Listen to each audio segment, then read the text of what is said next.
विद्रोह की चिंगारी ने शिवसेना में आग लगा दी है। पहले विधायक और अब पार्टी के सांसद उद्धव ठाकरे से दूरी बनाते दिख रहे हैं। पार्टी में उठे इस तूफान को लेकर हलचल तेज है, लेकिन इस बीच शिवसेना के एक बड़े नेता ने उद्धव ठाकरे को तगड़ा झटका दे दिया है। वे पार्टी की बैठक में आए नहीं और उसके बाद उद्धव ठाकरे से फोन पर बात करके अपना इस्तीफा थमा दिया। अमरावती के पूर्व सांसद आनंद राव अडसुल ने शिवसेना की बैठक में शामिल होने से इनकार कर दिया और फिर बगावत का रास्ता चुन लिया। आनंद राव अडसुल का इस्तीफा उद्धव ठाकरे के लिए तगड़ा झटका है। बगावत रोकने की कोशिश में जुटे उद्धव ठाकरे के नेतृत्व वाली शिवसेना ने सांसद भावना गवली की जगह राजन विचारे को लोकसभा में पार्टी के मुख्य सचेतक के रूप में नामित किया। महाराष्ट्र के यवतमाल वासिम निर्वाचन क्षेत्र से सांसद भावना गवली ने एकनाथ शिंदे के द्वारा की गई बगावत के दौरान शिवसेना को भाजपा के साथ आने का सुझाव दिया था। शिवसेना के लोकसभा में 18 और राज्यसभा में 3 सांसद हैं। पार्टी के बागी विधायक गुलाबराव पाटिल ने दावा किया कि 18 सांसदों में से 12 जल्दी ही एकनाथ शिंदे गुट में शामिल हो जाएंगे। उन्होंने कहा कि शिंदे गुट पार्टी का गौरव बहाल करेगा। पाटिल पूर्ववर्ती उद्धव ठाकरे सरकार में मंत्री रह चुके हैं। उन्होंने कहा कि हमारे बागी गुट के पास 55 में से 40 विधायक हैं और 18 में से 12 सांसद हमारे साथ आ रहे हैं। फिर पार्टी किसकी हुई? मैंने 4 सांसदों से व्यक्तिगत रूप से मुलाकात की है। हमारे साथ 22 पूर्व विधायक भी हैं। गुलाबराव पाटिल ने साथ ही पार्टी के सिंबल पर भी दावा ठोक दिया। उन्होंने कहा कि महाराष्ट्र के मुख्यमंत्री एकनाथ शिंदे के नेतृत्व वाला धड़ा पार्टी के चुनाव चिन्ह तीर कमान का असली हकदार है। वहीं उद्धव ठाकरे की अगुवाई वाले खेमे ने इस दावे पर विरोध दर्ज कराया है। पाटिल ने कहा कि पार्टी के 12 सांसद और 22 पूर्व विधायक भी शिंदे का समर्थन कर रहे हैं। हम पार्टी के चुनाव चिन्ह तीर कमान के असली हकदार हैं। इससे पहले एकनाथ शिंदे के धड़े ने उद्धव ठाकरे खेमे के 14 विधायकों को शिवसेना के मुख्य सचेतक और शिंदे के करीबी भरत गोगावले द्वारा जारी व्हिप का उल्लंघन करने पर नोटिस जारी किया था। हालांकि उद्धव ठाकरे के बेटे आदित्य ठाकरे को सम्मान स्वरूप नोटिस नहीं दिया गया। गोगावले द्वारा जारी व्हिप में शिवसेना के सभी विधायकों से विश्वास मत में एकनाथ शिंदे के पक्ष में मतदान करने को कहा गया था। महाराष्ट्र विधानसभा अध्यक्ष राहुल नार्वेकर ने गोगावले को शिवसेना के मुख्य सचेतक के रूप में मान्यता दी। बहरहाल शिवसेना किसकी, इसको लेकर दोनों गुटों में रस्साकशी जारी है। उद्धव ठाकरे गुट और एकनाथ शिंदे गुट के विश्वस्तों ने अपने अपने समूह के असली शिवसेना होने का दावा किया है। Bureau report, news of India. Shiv Sena पर कब्जे की लड़ाई अब काफी तेज हो गई है। विधायकों के बाद सांसदों और अब एकनाथ शिंदे के निशाने पर पार्षद आ गए हैं। एकनाथ शिंदे ने शिवसेना पर कब्जा करने की लड़ाई में उद्धव ठाकरे को एक कदम और पीछे धकेल दिया है। बीएमसी के बाद महाराष्ट्र के दूसरे बड़े नगर निगम पर एकनाथ शिंदे ने रातों रात कब्जा कर लिया। ठाणे नगर निगम के 67 में से 66 पार्षद एकनाथ शिंदे के गुट में शामिल हो गए। शिवसेना के लिए इसे बड़ा झटका माना जा रहा है। बताया जा रहा है कि सभी 66 शिवसेना पार्षदों ने मुख्यमंत्री एकनाथ शिंदे से उनके आवास पर मुलाकात की थी। मुंबई नगर निगम के बाद ठाणे नगर निगम महाराष्ट्र की दूसरी सबसे अहम और बड़ी निगम है। एकनाथ शिंदे की ठाणे में मजबूत पकड़ मानी जाती है। उन्होंने अपनी राजनीति की शुरुआत भी यहीं से की थी। उन्होंने 1997 में ठाणे नगर निगम चुनाव में पार्षद का चुनाव जीता था। 2001 में नगर निगम सदन में विपक्ष के नेता भी रहे। इसके बाद 2002 में वे दूसरी बार ठाणे से निगम पार्षद बने। एकनाथ शिंदे 2004 में ठाणे विधानसभा सीट से चुनाव जीते थे। इसके बाद वे 2009, 2014 और 2019 में ठाणे की कोपरी पचपाखड़ी सीट से चुनाव जीते। एकनाथ शिंदे ने महाराष्ट्र विधान परिषद के चुनाव नतीजों के बाद बगावत कर दी थी। वे शिवसेना के बागी विधायकों के साथ सूरत पहुंचे। यहां से वे गुवाहाटी पहुंचे। यहां शिवसेना के बागी विधायक भी उनके खेमे में पहुंच गए। शिवसेना में टूट के चलते उद्धव के नेतृत्व वाली सरकार गिर गई। इसके बाद एकनाथ शिंदे भाजपा के समर्थन से राज्य के मुख्यमंत्री बने हैं। देवेंद्र फडणवीस उप मुख्यमंत्री हैं। एकनाथ शिंदे के खेमे में 50 विधायक हैं। इनमें शिवसेना के विधायक और निर्दलीय विधायक शामिल हैं। Bureau report, news of India. Mahua Moitra मामले में ममता बनर्जी एक दूसरा ही खेल खेल रही हैं। वे चाहती हैं कि विवाद भी खत्म हो जाए और महुआ मोइत्रा को भी कुछ न हो। यही वजह है कि टीएमसी ने महुआ के बयानों को उनकी निजी राय बता दिया, तो पलटकर महुआ ने ट्विटर पर टीएमसी को ही अनफॉलो कर दिया है। वजह यह कि महुआ यह बात अच्छे से जानती है कि वोट बैंक की सियासत करने वाली ममता बनर्जी उनके खिलाफ कदम उठाकर वोट बैंक को नाराज नहीं कर सकती। इसी वजह से ममता बनर्जी महुआ को नसीहतें भी दे रही हैं, लेकिन कार्रवाई नहीं कर रही। महुआ न सिर्फ अपने बयान पर कायम है, बल्कि उसके आगे बढ़कर धौंस भी जमाना शुरू कर दिया है।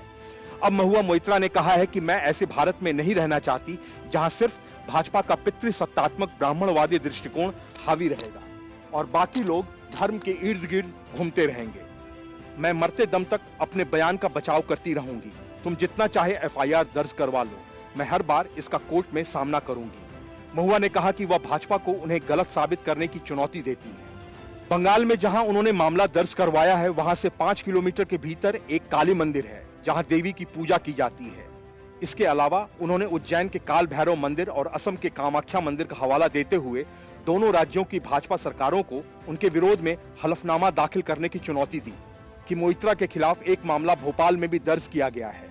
महुआ के बयान को लेकर भाजपा नेता शहजाद पूनावाला ने टीएमसी पर निशाना साधते हुए पूछा कि अगर टीएमसी वाकई में महुआ मोइत्रा के बयान की निंदा करती है तो उन पर कार्रवाई कब करेगी। वह आदतन अपराधी हैं। वह पहले भी हिंदू देवी देवताओं का अपमान कर चुकी हैं। उन्होंने शिवलिंग और चोटी वाला राक्षस जैसा बयान देकर मजाक उड़ाया था। महुआ मोइत्रा ने डॉक्यूमेंट्री फिल्म काली के पोस्टर को लेकर जारी विवाद के बीच कहा था कि काली के कई रूप हैं। उनके लिए काली का मतलब मांस और शराब स्वीकार करने वाली देवी है। हालांकि टीएमसी ने इस बयान से दूरी बना ली थी और इसकी निंदा की थी। पार्टी ने कहा था कि महुआ मोइत्रा द्वारा दिए गए बयान और मां काली को लेकर उनके द्वारा अभिव्यक्त किए गए विचार उनके निजी हैं और पार्टी किसी भी सूरत में या किसी भी रूप में इसका समर्थन नहीं करती। महुआ के बयान के बाद भाजपा ने टीएमसी सांसद को तुरंत गिरफ्तार करने के लिए शिकायत दर्ज कराई थी। यह शिकायत कोलकाता और महुआ मोइत्रा के संसदीय क्षेत्र कृष्णानगर में भी की गई थी। वहीं मध्य प्रदेश के भोपाल में भी महुआ मोइत्रा के खिलाफ धार्मिक भावनाओं को ठेस पहुंचाने के आरोप में एफआईआर दर्ज की गई है। इसके अलावा कानपुर में भी ऐसी शिकायत दर्ज कराई गई है। Bureau report, news of India. Uddhav Thackeray की पार्टी में लगी आग की आंच में अब कांग्रेस भी तपने लगी है। इसके पहले कि कोई बड़ा खेल न हो जाए, सोनिया गांधी ने प्रदेश अध्यक्ष नाना पटोले को दिल्ली में तलब किया है। वजह, विधान परिषद चुनाव में कांग्रेस के विधायकों ने ही क्रॉस वोटिंग कर अपनी पार्टी के उम्मीदवार चंद्रकांत हंडोरे को हरवा दिया और रही सही कसर फ्लोर टेस्ट के दौरान सदन से गायब होकर विधायकों ने पूरी कर दी। फ्लोर टेस्ट के दौरान कांग्रेस के 10 विधायक बहाने बनाकर नहीं शामिल हुए। विधायकों ने कई बहाने मारे। किसी की गाड़ी ट्रैफिक में फंस गई तो कोई कंफ्यूज हो गया, तो किसी को यह नहीं पता चला कि कितने बजे सदन में हाजिर होना है। विधायकों की इस जानबूझकर की गई लापरवाही से आलाकमान बेहद नाराज है, क्योंकि एमएलसी चुनाव में कांग्रेस के दूसरी वरीयता वाले उम्मीदवार भाई जगताप के जीतने और पहली वरीयता वाले उम्मीदवार चंद्रकांत हंडोरे हार गए। सूत्रों का कहना है कि चंद्रकांत हंडोरे की आलाकमान से मुलाकात हुई थी।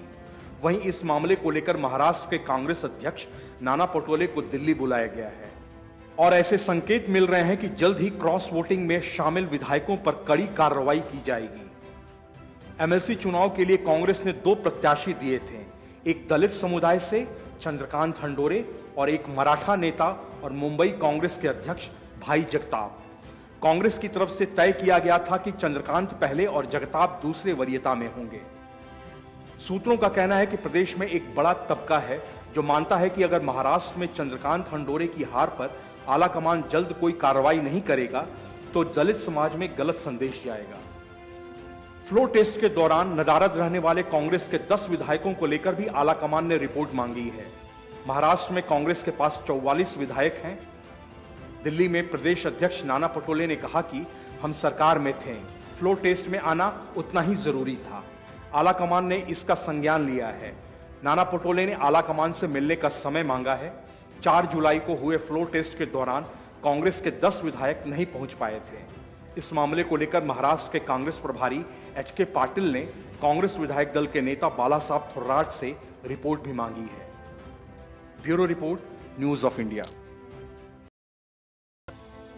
वैसे तो पूरे देश में कांग्रेस के सबसे बुरे दिन चल रहे हैं और वो लगातार रसातल में जा रही है, लेकिन देश के सियासी तौर पर सबसे बड़े राज्य उत्तर प्रदेश में कांग्रेस के हाल का अंदाजा इससे लगाया जा सकता है कि राज्य का उच्च सदन यानी विधान परिषद कांग्रेस मुक्त हो चुका है और विधानसभा में कांग्रेस के सिर्फ 2 विधायक हैं।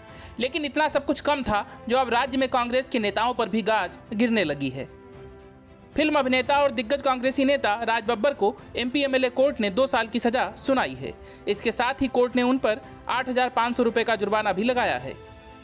अदालत ने राज बब्बर को सरकारी कार्य में बाधा और मारपीट का दोषी ठहराया है। राज बब्बर फैसला सुनाए जाते समय कोर्ट में मौजूद रहे। दरअसल 2 मई 1996 में मतदान अधिकारी ने वजीरगंज में एफआईआर दर्ज कराई थी। राज बब्बर वहां से सपा के प्रत्याशी थे। यह मामला मतदान अधिकारी से मारपीट का है। इसके बाद ही राज बब्बर को चुनाव के दौरान मतदान अधिकारी से मारपीट के मामले में एमपी एमएलए कोर्ट ने 2 साल की सजा सुनाई है। बता दें कि राज बब्बर यूपी कांग्रेस पार्टी के प्रदेश अध्यक्ष भी रह चुके हैं। उनका कहना है कि वो इस फैसले के खिलाफ ऊपरी अदालत में अपील करेंगे। खबरों के अनुसार बूथ में घुसकर मतदान प्रभावित करने और पोलिंग एजेंट से दुर्व्यवहार के संबंध में तत्कालीन सपा प्रत्याशी राज बब्बर के खिलाफ लखनऊ की एमपी एमएलए कोर्ट ने यह सख्त सजा दी है। मतदान अधिकारी श्री कृष्ण राणा ने 2 मई 1996 को थाना वजीरगंज में समाजवादी पार्टी प्रत्याशी राज बब्बर और अरविंद यादव समेत कई लोगों के विरुद्ध रिपोर्ट दर्ज कराई थी। इसमें कहा गया था कि राज बब्बर समर्थकों के साथ मतदान स्थल में घुस आए और न सिर्फ मतदान प्रक्रिया प्रभावित की बल्कि सरकारी काम में बाधा भी पहुंचाई और ड्यूटी पर मौजूद लोगों से दुर्व्यवहार और मारपीट किया। इस दौरान श्री कृष्ण राणा के अलावा पोलिंग एजेंट शिव सिंह को चोटें आई थी। केस की विवेचना के बाद 23 मार्च 1996 को राज बब्बर और अरविंद यादव के विरुद्ध धारा 143, 332, 353, 323, 504 और 188 आईपीसी एवं लोक प्रतिनिधित्व निवारण अधिनियम के अलावा 7 क्रिमिनल लॉ अमेंडमेंट एक्ट के तहत अदालत में आरोप पत्र दाखिल किया गया था। गौरतलब है कि राज बब्बर ने 80 के दशक के आखिर में फिल्मी दुनिया के साथ सियासत का सफर शुरू किया था। 1989 में उन्होंने बीपी सिंह के नेतृत्व में जनता दल का दामन थामा। इसके बाद वो समाजवादी पार्टी में गए और 3 बार लोकसभा सांसद रहे। 2004 में वो लोकसभा सांसद बने थे, लेकिन 2006 में मुलायम सिंह यादव के साथ उनके रिश्ते खराब हो गए। समाजवादी पार्टी से फिर उनकी विदाई हुई। साल 2008 में राज बब्बर कांग्रेस में शामिल हुए और 2009 में फिरोजाबाद से उन्होंने अखिलेश यादव को सबसे बड़ा झटका तब दिया जब अखिलेश यादव की पत्नी डिम्पल यादव को उन्होंने शिकस्त दी। 2019 के लोकसभा चुनाव के बाद राज बब्बर ने प्रदेश कांग्रेस अध्यक्ष के पद से इस्तीफा दे दिया था। Bureau report, news of India. अभी कुछ दिनों पहले की बात है, पूरा विपक्ष राष्ट्रपति चुनाव में एनडीए के उम्मीदवार को टक्कर देने के लिए मंथन कर रहा था।